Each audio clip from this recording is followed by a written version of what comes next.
So I'm going to show you some more advanced text fitting.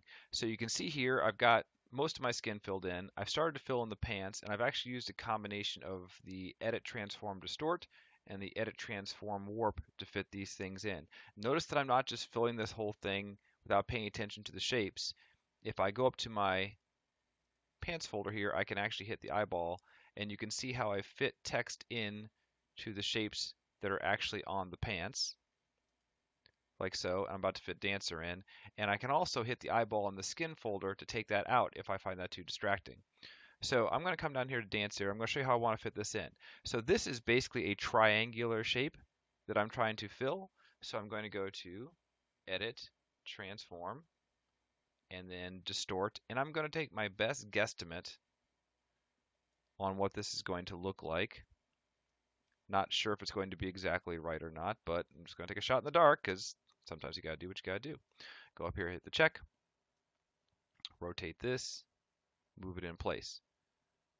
So this is close, but not far from perfect, okay, but it is filling it up.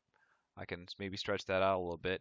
And the issue you have if you have anything that's diagonal is now if I go back into the edit, transform, distort, my corners are in weird places. It's no longer a nice easy rectangle for me to use. So this is a better place to use things like edit, transform, and then warp, because this is going to give me much better control over how I fit things together. Now remember, some things you want to avoid is you don't want to have text running into text if you can help it. So I'll move that down there. And I also don't want to have text jumping over the borders between areas. So I'll move this up. Yeah, I think that'll fit there. And you can see now I've got this border where her calf is fitting into this, which we'll fine tune in a bit. Remember, a little bit bigger is a little better than a little bit smaller. All right, let's go with that. So I'm jumping ahead here. I'm doing some pausing, but you can see that I'm starting to use the liquify filter to take what was my rough cut fit into these shapes to make the text fit in much more closely.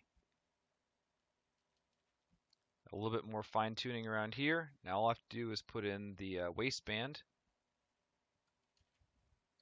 So as you can see, I'm starting to fill in the waistband here. I'm using the edit warp, and I'm using shorter words so that I can make the curves, but this allows me to do some pretty radical changes on the curves. There's my second edit warp.